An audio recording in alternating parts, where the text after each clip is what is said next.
tell you this. People say that there are other things that are wrong with this world. This is the problem in America, that people are taking Tom Brady with the 6th pick in the 6th round. This is what's wrong with America. You're listening to Let's Talk Fantasy Football, where men of fantasy genius have realized, hey guys, we don't need real football skills to dominate on the fantasy field. Yeah. So slap on your pads and grab your helmet. Shit's about to get real. Welcome back, ladies and gentlemen, to another edition of Let's Talk Fantasy Football. I am your host, Nick Schreck, and joining me tonight, guys, he's a fan favorite. He's arguably my favorite here on the podcast. I'm joined by Vinny Gonzalez. Vinny, how you doing tonight, bud? Great, man. Always appreciate the praise. How you doing? I'm doing well, man. I'm doing well, and the praise is well-deserved. We've got a lot of stats, a lot of things to throw at people tonight. We're kicking off, guys, our division-by-division breakdown, and the way we're doing it this year is we're going to start with the AFC East. We're going to cover 2 teams tonight, and then later in the week, we'll cover the other 2 teams. So we spread things out. You guys don't get a 2-hour-long podcast, and it's a win-win for everybody. But, Vinny, before we jump into that, I want to give a quick shout-out to NoHalftime.com. They are the sponsors of Let's Talk Fantasy Football's podcast this season. The No Halftime app isn't your typical fantasy sports service. You get to create one-on-one fantasy matchups. Use code LTFF for a free sign-up bonus. So, all right, Vinny, we've got a busy night ahead of us. It's just you and I. We've got the Patriots and the Miami Dolphins to go over. But first, we're going to hit some NFL news. Then we'll hit those 2 AFC East teams. And, of course, we'll hit Ed's question of the week in the mix somewhere. So let's kick things off with the NFL news. Technically not an NFL player any longer, Vinny, but Joseph Randle's been charged with a 3rd felony. Guy can't get his life together. No, not at all. And this is pretty funny looking at it last year where he's touted as a deep sleeper on that Dallas Cowboys team, and now he's just probably on his way to jail for the second time already. Yeah, so at the very least, he's just a byline on our note sheets now. So the mighty have fallen. All right, Vinny. So we're hearing from ESPN's Jeremy Fowler. He's saying the Bears and the franchise player Alshon Jeffrey continue to talk about a long-term contract. I think it's just important to note we've kind of heard that they expected Jeffrey just to play out under that franchise tag. There seem to be some indications that a deal may get done. I don't think there's any guarantee, but promising for Alshon in Chicago with the QB, he who shall not be named. Oh, you mean Mr. Jay Cutler, the king? Oh, that was I just couldn't think of his name. Smoking Jay. Yeah, but Alshon Jeffrey should get this deal done, and he's definitely one of the best receivers in the league, definitely the best player that the Bears have, and they should get this deal done as soon as possible, make that dude as happy as possible, and then we will be as happy as possible. And that's all that matters in the world. As long as fantasy football owners are happy, that's all that matters. We want to win our championships. Vinny, Jeremy Fowler from ESPN is also reporting that contract talks between franchise tag outside linebacker Von Miller and the Broncos have gone cold. As a Chiefs fan, I am ecstatic. I just want to hear things to continue to go badly in Denver. This is more of a personal love. So for those of you Bronco fans out there, sorry, I'm not sorry. I hope things continue to go south selfishly because that's just what I hope for my Chiefs. So yeah, the Broncos could be in some trouble here, like in a division that could be up for grabs with the Chiefs, Raiders coming up, and just not getting like most of their guys back, QB problems, and now Von Miller won't accept like however much money he turned down that we will never see in our lifetime. He just refused that huge contract. So this is concerning for not only like the Broncos defense, but the whole team. Yeah. So for those of you that relied on the Denver defense last year in fantasy, again, we're not going to talk fantasy defenses right now, but important to note, we'll see what happens come August. But yeah, Denver could be in a shit situation, and I'm smiling wide, even though you guys can't see it. Vinny, with Calvin Johnson retired, we hear Matthew Stafford saying that he expects to spread the ball around a bunch. I don't think that's a shock really to any of us, but obviously really quick will hit. I think it's a good thing obviously for Marvin Jones and Golden Tate.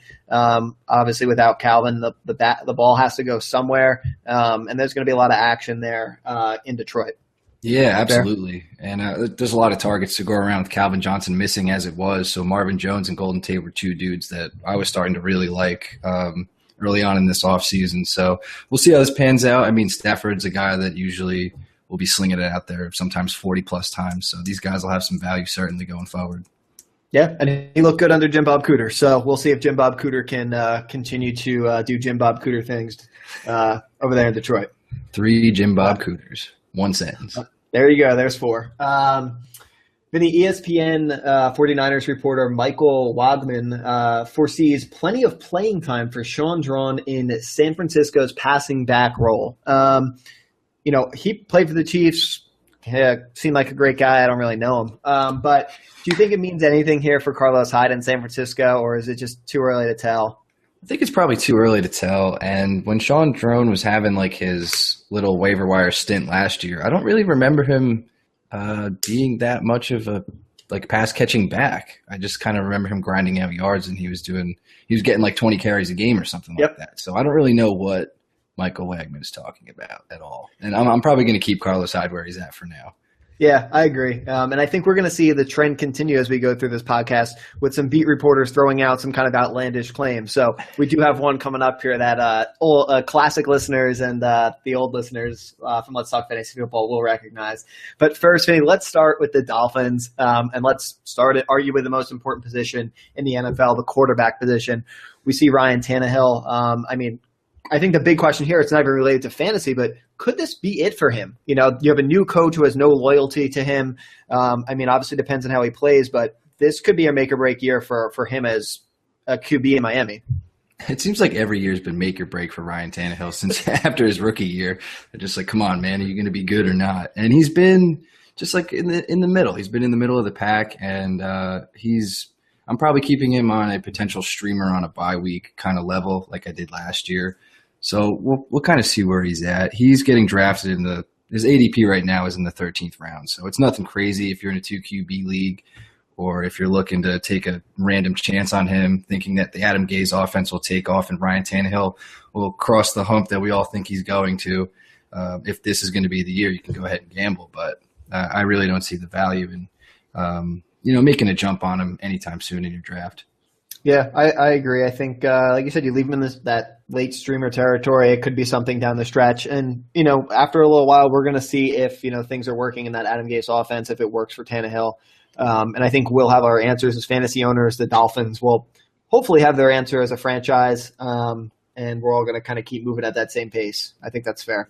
All right, I guess we're going to jump right into wide receivers, tight ends. Let's start here with Jarvis Landry. He kind of has a big year in 2015. He tops 1,000 yards and I think you said 110 receptions. So you got to think he's going to have the potential for an even bigger year here under Adam Gase, no? Yeah, I would think so, unless it goes to Devontae Parker, who had some health issues all year last year, kind of got brought along slowly. But I love Jarvis Landry, and I think him going in the 3rd round is a steal. Like if you're doing the 3 wide receiver thing, like 1, 2, 3, and Jarvis Landry's he's going 2nd pick in the 3rd round. If you can snag him there, you're looking great. I think he can. I don't know if he's going to get 110 catches, but he'll certainly have a ton of targets again. He's Ryan Tannehill's favorite dude there, I think, and I think last year proved that. And PPR more so than standard for your drafts. So Jarvis Landry's sliding down in standard a little bit. Because who knows if the yardage is going to be there, and touchdowns, a little spotty for him. He's only had his first year he had 5 touchdowns. His last year he had 4. Touchdowns are a little random, but if you think Devontae Parker is going to excel in this offense, he's going to be getting those red zone targets and most likely the most targeted wide receiver in the red zone for them this year. If you do believe that he's going to be there, taking the next jump. So that begs a fair question. If you have to pick, you're putting all your eggs in one basket here. Jarvis Landry or Devontae Parker, who do you believe is going to have the better year? I do still believe it's Jarvis Landry. I think Devontae Parker, he came along slow last year and still has a lot more to prove. I think Landry kind of found his spot in the offense. I know Adam Gase coming over kind of screws things up a little bit, you'd think. But I think Landry sustains, and him and Tannehill just keep it going. Fair enough. Yeah, I agree. Right now I would put my money on Landry. We'll talk about Parker quick. You kind of hit on him, but I can understand the argument for why he's going to succeed. This quote here comes from footballguys.com. He says, they say Devontae Parker is likely to move into the X spot, which is a high volume spot in Gase's offense. Another player who Gase has gushed over, per the Miami Herald, Parker's hands, body control, and physical makeup could make him help him replicate what Gase did with Demaryius Thomas in Denver and Alshon Jeffrey in Chicago. So, like you said, he had the foot injury in 2015, but those are some nice comps. Demaryius Thomas has played well. We've seen Alshon Jeffrey play well. So it could be Parker. We could be a year early on Parker. Again, it depends what happens, I guess, with Tannehill. But I can understand the Devontae Parker love as well. Schreck, let me give you an idea of where Devontae Parker is going. He's going with the 8th pick in the 6th round. And I'll give you the guys that are going ahead of him and then a little bit behind him. You got Emmanuel Sanders, Michael Floyd, Eric Decker, Larry Fitzgerald, then Parker, and then Crabtree, Kevin White, John Brown. So that's kind of like the realm where he's going. I could see him rising if he has a good preseason game or something like that, like he catches a touchdown or two or has like one massive big play. So you got to watch out for that, and people will jump all over it. If he starts creeping up into the 5th and 4th round, I'm going to be a little more hasty on picking him there. I don't think he'll be necessarily worth the risk that high. Okay, I think if he creeps into that late 5th round, I'm okay. But yeah, I think if you start flirting with that 4th, late 4, early 5, it's going to get a little dicey based on the other guys there. And again, I guess it depends on how your draft goes. If you go running back heavy early or vice versa. I mean, you look at other guys in that range. Matt Jones, Latavius Murray, Jonathan Stewart, Danny Woodhead, Ajayi, who we're going to talk about, Jeremy Hill. So, again, I think part of it will be around the flow of drafts, and we'll see that as we hit August. But, yeah, I think if he creeps into that early 5th based on the current board, it'll be too rich for my blood. Yeah, it seems like he's landing in a value zone. So if you need that on your team or if the value is just too good, Parker's probably going to be in that little mishmash that we were just talking about. Yeah, so we'll keep our eye on him as we move forward, and we'll see if there's a bigger gap between Landry and Parker as we head into drafts in August. Vinny, let's talk about Kenny Stills. He joins the Dolphins, and there it is. Kenny.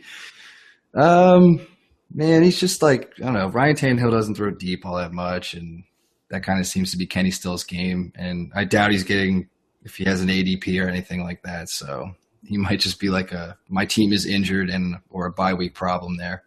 Yeah, he doesn't appear to have an ADP right now unless I'm missing him. Nope, he doesn't. And I don't think he should. I think we have the questions about Ryan Tannehill. We're not sure if it's going to be Landry or Parker. I don't think there's enough for 3 of them to excel. And I definitely don't think it's going to be Kenny. Right, exactly. And segue, Kenny Stills could get beat out on an outside chance. Leonte, I think that's how you say his name, Leonte Carew, out of Rutgers, drafted by them in I have no idea what round, but he is currently on the Dolphins. And I watched some of his highlights today. They're pretty sweet, and he seems to know what he's doing. I saw a couple gripes about him that it might take him a long time to get acclimated to the wide receiver position in the NFL, like making the transition. But I did see that they were talking about him having an outside chance to beat Kenny Stills for the 3rd spot. So watch out for that, and maybe in like dynasty drafts or something like a little later. Okay, that's fair. Yeah, hey, if he can beat him out, awesome for him. If not, he's a rookie. He's got some time to develop, but definitely interesting to watch, like you said, for dynasty or just someone that believes in Kenny Stills for whatever reason going into this season. Vinny, let's talk about a name here that we'll start with. Don kind of went right after when he went on his tirade about fantasy pros in their article. Jordan Cameron. Here, tight end with the Dolphins. He didn't really do much for them last year. 35 catches for 386 yards and 3 touchdowns. The team said they believed he was misused last season. We watch Adam Gase come in, who's done well with tight ends before, and people could argue that it bodes well for him. I think there's too many passing options in this offense. I think it's the same argument here for Kenny Stills. It's, I think, a Landry and Parker game. Yeah. It's just going to be those guys getting most of the targets. And Jordan, there's almost really no spot to have Jordan Cameron on any kind of fantasy team. So he's going like, oh, yeah, he does have an ADP in the 14th round. Yep. So, yeah, you don't have to worry about Jordan Cameron. He's not going to have a breakout season. I think the Jordan Cameron ship has sailed. He had his moment in the sun on the Browns, and now it's just gone. Yes. Yep. I think you're chasing glory that you're not going to find any longer.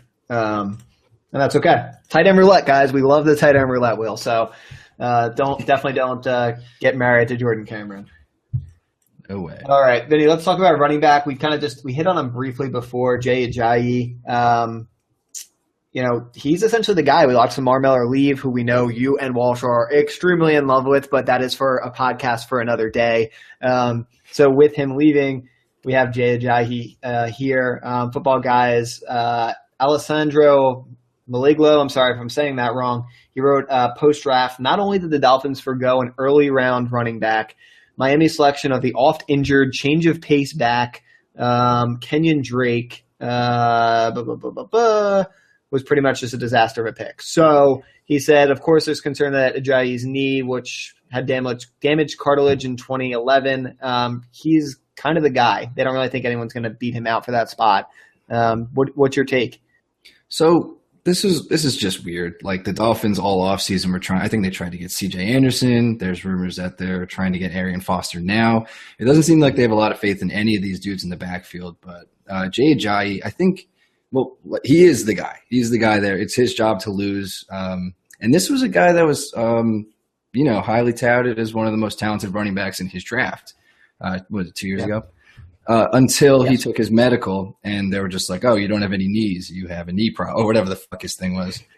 And then his draft stock plummeted. Dolphins got him at a value pick. So short term, this is pretty cool for fantasy owners, I think, because he's going late in the 5th round, sometimes in the 6th, and he's going to be their dude to start week 1, almost guaranteed. So it's great value later on, especially if you're going wide receiver heavy early on. So I think Jay Ajayi is a guy that I'm going to have on my radar as one of those later round dudes to build my team around for running back potentially. Yeah, I agree. I mean, I still remember, I don't remember the exact podcast, but, Walsh had kind of come out and said, they don't, for whatever reason, they don't want to feed Lamar Miller, but, Ajayi he's very talented, highly touted, and now that Miller's gone, it's kind of Ajayi's shot. You're not investing for him long-term. Like you said, this is a short-term play.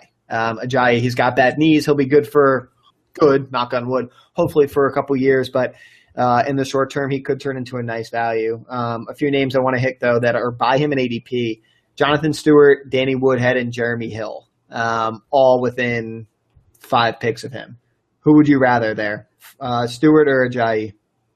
I'll go Ajayi on that one. Okay. Just because Cam Newton gets all the goal line work. You would? That's fair. I would. Right now, I have to see more about Ajayi. In the current situation, I would probably take Stewart.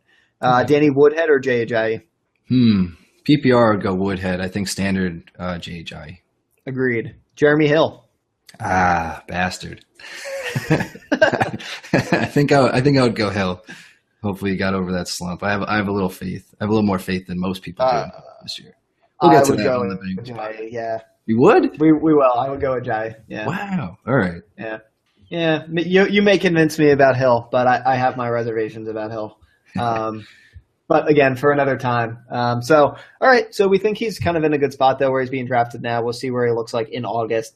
Let's talk real quick. Damian Williams. He is the clear-cut, I think, number 2 right now in Miami. Which means absolutely nothing. He's a clear-cut nothing. Clear-cut nothing. All right. Yeah. So Damian Williams is nothing to worry about. Kenyon Drake, as I kind of referenced before, everyone believes that he is a nothing to worry about as well. Do we agree? For now, he could take some third down work potentially. He did, like you said, he's oft injured, and he actually injured his leg in minicamp. So he seems to be one of these dudes. So just keep an eye on him. And one of my former favorites, Daniel Thomas, is still on the team, along with Isaiah Pead, very surprisingly to probably many people. But I think our research quickly showed that Daniel Thomas and Isaiah Pead seem to be camp bodies at best. Here, let's see. Isaiah Pead hasn't carried the ball since 2013, and he couldn't get on the field for Pittsburgh when Le'Veon Bell was hurt. Daniel Thomas was out of the league in 2015, and we don't think he's a threat. Yep, nope. Lump them all in that just like nothing category for this very awful running back core. All right, well, that's going to do it for the running backs and for the Miami Dolphins from a fantasy perspective, at least so far as of June 21st. Do you have anything else you want to hit on the Dolphins? I think we're good. I think we got that. All right, guys, well, we are halfway through. Sit tight. We're going to take a quick break. You're going to hear from our sponsor, NoHalftime.com, and we'll be back to talk about the Patriots. You're staring at your weekly fantasy opponent and thinking to yourself, I would love to challenge just one of his players, not his entire team. But your fantasy sports service doesn't allow you to. Now you can on the all-new No Halftime app. The No Halftime app allows you to create individual challenges using players or teams. For example, you could pit Beckham versus Brown, Cam versus Rodgers, or even Ezekiel Elliott versus AP. Creating a challenge takes seconds, and accepting challenges is even easier. No Halftime challenges can be private or public and created for the NFL, MLB, NBA, NHL, PGA, and other sports. Join today and get started. Real money and fantasy supremacy awaits you. And now you can also try No Halftime for free with $0 challenges. Visit nohalftime.com for more information and to download the No Halftime app for your iPhone or Android device. Receive a bonus by entering in the promo code LTFF at sign-up. Receive a free t-shirt when you make a deposit. No Halftime, where the fantasy sports season never takes a break. Welcome back, ladies and gentlemen, and we hope you enjoyed hearing from nohalftime.com. We hope you got in there for a little action in the NBA Finals. Walsh is not here to speak with Vinny about that on the air, but the King was victorious, and I'm sure Vinny could not be happier about it. All hail the King.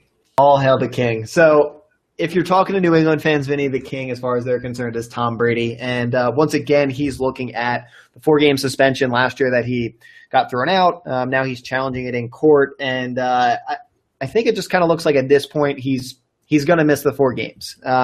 It seems to be the courts have decided against him once. So I think for now I'm going to operate on the assumption that he is out for 4 games. What do you think? Do you think he misses? Oh, absolutely. This is different than last year. Like last year, he had a way better chance at appeal. This time, they're talking about like a 0.1 to 2% chance that he beats this in like the Second Circuit or whatever that's called.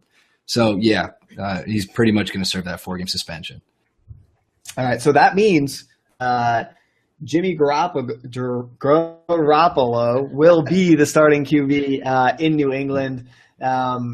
I think he'll be okay. I think they said, again, I don't know much about the Patriots as I'm not really a fan, but, they say he's looked good last year in camp, and I'd assume he's getting some reps now. Kevin Duffy of MassLive.com, he indicates that the Patriots are looking to field offers for him over the next season or 2. He's got 2 years left on his deal with the Patriots. They just drafted a QB. I think it was in round 3 this year. I'm not positive. Don't hold me to that, but they're going to look to move on from somebody at some point. So I think they're going to try and get him game ready so he can play, obviously, in place of Brady, and then maybe try and flip him. I don't know. But I think the Patriots are going to try and make sure he's ready to go out there and play ball, similar to Tom Brady, who is on the decline to some extent.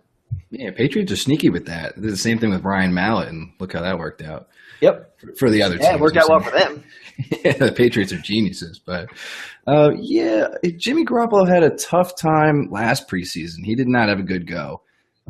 He wasn't doing too hot. When they thought Tom Brady was going to serve that suspension, they were giving him more reps in the games. And he was, just okay. Nothing terrible. He'll be sustainable. Nothing fantasy relevant. Might affect like Gronk early on and Edelman. I'm sure we'll get to those guys, but that's really all. It's just going to be for the 4-game stretch. Yeah, like you said, it'll be interesting. We'll talk about those other guys, but it could turn some of those guys into nice trade targets as you go into week 3. Team loses, start the season 0-3, starts panicking. You might be able to get some value with Brady coming back. But Vinny, this brings us to Ed's question of the week. He says, when would you draft Brady if the 4-game suspension stands? So now you're going into your draft in August. Brady's going to miss 4 games. Where are you okay with drafting Tom Brady? Because right now his ADP is the 6th pick in the 6th round. That is disgusting. That is so that's high. Very upsetting. That's awful. That's simply terrible. It's June 21st right now. And he's already at pick 6 of the 6th round. That's crazy. And everyone believes he's going to miss 4 games. So I don't understand. He is the. Let's see how many QBs I got off the board here. 1, 2, 3, 4. He's the 6th QB off the board at pick 6 in the 6th round. Unreal. And Drew Brees is going right after him. I'd rather use that pick in that round for Drew Brees. And I'll tell you what, Vinny. Plenty of guys going after him too. I'll tell you this. People say that there are other things that are wrong with this world. This is the problem in America. That people are taking Tom Brady with the 6th pick in the 6th round. This is what's wrong with America. Just terrible. Dude, and this is higher. This is higher than last year when people thought he was going to appeal, and win the appeal. He was going in the 8th round, I believe, last year at his ADP, like in late August. Why is that's got to be what's driving this? It has to be the people that saw him get drafted late and the value people got. They think he's going to get overturned again. And again, it's early. But I mean, I agree that's why it's happening, but it's not going to happen this year. He's not going to be. Nope. It's insane. It is insane. And I'll tell you what, the kids of America today, they're ruining fantasy football for future generations. I am taking a stand. Schreck 2016. You will see me on the ticket in November, ladies and gentlemen. You got my vote, Schreck. All right. That's all I need, guys. We got Vinny's vote right here. If I get a few more from Let's Talk Fantasy Football, I might register in the national polls. All right. Let's talk about wide receivers, tight end. Julian Edelman. He's healing from a foot injury, Vinny. He's expected to be ready for camp, but he had a second surgery in May. He's been a little banged up. He was Brady's top target out of wide receivers last year, despite missing 7 games. So right now he's the 11th pick in the 2nd round. What do you think about that? You think that's still right, or are you worried with Brady missing 4 games and he's banged up? That's a little high for your blood. It's too rich for my blood. This is a whole combination of what you're saying with the injury concerns, Brady missing the 4 games. That's pricey. That's really pricey. So I'm probably going to stay away from most Patriots. I'm going to put out that disclaimer before we start going through all of them. Like Gronk, we're always low on tight ends anyway, and he's going late in the 1st. So we'll get to that next. But yeah, Edelman, I'm worried about. For now. I haven't heard much about his injury stuff, and the Patriots are pretty quiet about that thing, and we don't even know if he's going to be ready for week 1 yet. Yeah, it's I agree. Too rich. Patriots like to play close to the vest, so for now, you can get your boy Jarvis Landry 2 picks later. Exactly. So, definitely going to pass on Edelman there. Let's talk about the one and only Rob Gronkowski. He's a stud. I never advise people to take a tight end early. I still wouldn't, particularly with the expectation that Brady misses 4 games this year. But he's only had 1 year at less than 10 touchdowns, and he was injured that year that he did it. I still think he's tight end number 1, just looking at the season as a whole. But I wouldn't do it. I'd never pay the price for Gronk. I still won't. Yeah, I was going to say, he's always priced perfectly. It's just not for us. This is fine. If you're going to do it, it's fine. I encourage that you still do it, regardless of Brady, too. Just go for Gronk. He's still number 1. Yep. So if you guys are going to do it, just prep your strategy to plan for everybody else around it. Not something we do, but I get it. He's undisputed, the guy. Let's talk about another guy here who's just consistently been banged up. Danny Amendola. He has minor surgery on his ankle and knee this offseason. He took a pay cut this past winter, which to me would indicate his role is probably decreasing. They're not happy with his production. I'm not quite sure how you can trust him, particularly right now with the Brady news, everything else. I mean, he's being drafted with the 8th pick in the 14th round. He's essentially a dart throw, but I don't even think I'm taking that on Danny Amendola. Yeah, I mean, you could at that rate, especially if you just plan on playing him for maybe the first 4 weeks if Edelman is missing any time there. That's extremely circumstantial, but that's the only reason I can think of drafting him. Okay, that's fair. I jumped to conclusions. Sorry, Schreck. Yeah, but it's okay. You're right. Danny Amendola is not one to be trusted, very injury prone, and kind of whatever on the Patriots offense. Yep. I agree. All right, let's talk about Nate Washington. First off, congratulations, Nate, on joining the Patriots. Good for you. You bounced around there for a little bit. He could establish himself maybe there as a veteran with Brady when Brady is back. I don't know, get some targets. Again, not someone I'm trusting in any capacity just because I think Gronk's the guy. Edelman, if he's healthy, is the guy. And he doesn't have an ADP, which is what I'd expect. Yeah, I'd put him in the same dart throw category with Danny Amendola. If you're going to play someone early on in the season, it's going to be Amendola or Washington, taking a complete chance on either of those dudes. I don't really see the fit. I mean, Patriots are crazy, but Nate Washington just seems to be very low on the depth chart to me. Yep, I gotcha. Here's a guy who actually does have an ADP. He's got the highest of the last 2 guys we've talked about. Chris Hogan, Vinny, he's going with the 12th pick in the 13th round. not high, but people seem to believe that he could turn into something there. He, according to Football Guys, they say he's displayed smarts, hands, and toughness with the Bills. He'll have a shot to see significant playing time in New England if he can excel in the perimeter. Considering Amendola's injury history, Hogan would earn a shot there and become a PPR starter in short order. What do you think? Yeah, he's a white guy on the Patriots. He's got a chance. He had some startable weeks last year too on the Bills. So this seems to be the most logical dart throw. I'll keep calling them all dart throws because that's kind of all they are to me at this point, especially with the Patriots and what they do there. This seems to be the most logical to me. He was in their division and they've had a close eye on him for a little bit. Bills kind of got rid of him and then the Patriots picked him up. It seems to be what they do. Fair enough. I got nothing to add. If you want to take it, I agree, though. Chris Hogan's probably the best dart throw of the three of them if I was going to take one. Vinny, here's a name that is going to sound super familiar, particularly to you after you banged the drum for him years ago. It was. We knew you were his biggest supporter. Aaron Dobson. And according to a report from our very own Nick Walsh, who read a report from a Patriots beat writer, he said he thinks Aaron Dobson is going to be a starter for the Patriots. As you know, we once were supporters of Aaron Dobson, mostly Vinny, and now we look at Aaron Dobson and shake our heads. So that's what the beat reporter says. We think the beat reporter is wrong, and our opinion counts just as much as his does right now. Yeah, that guy can suck it. Aaron Dobson's going to get cut. And we'll revisit that one back in August. All right, Vinny, Malcolm Mitchell. He was a fourth-round pick here of the Patriots. I don't think there's anything to look at here or worry about. The Boston Herald points out that rookie wide receivers don't tend to catch a lot of passes due to the complexity of the Patriots offense. So I think here he's a guy, maybe he picks it up and plays a little bit, but there's too much going on in the Patriots offense. There's nothing to worry about here. If you're looking for him long-term, sure, but you don't know what's going to happen after Brady. So whatever for Malcolm Mitchell. Is that fair? Yeah, well said, Schreck. All right. And then let's wrap up the wide receivers and tight ends here and talk about Martellus Bennett really quick. I think personally he's good for the Patriots. They get on the tight end there out with Gronk. They like to do that shit, but I don't think he's necessarily someone you can at all depend on for fantasy. We just talked about Gronk being the guy. He's worth it if you want to spend the pick. Maybe Bennett's good in a bye week crunch. You need him. If Gronk gets hurt, obviously we're having a different conversation, but there's too much flux, I think, in the pass game for me to consistently depend on Martellus Bennett. I'd rather spin the wheel.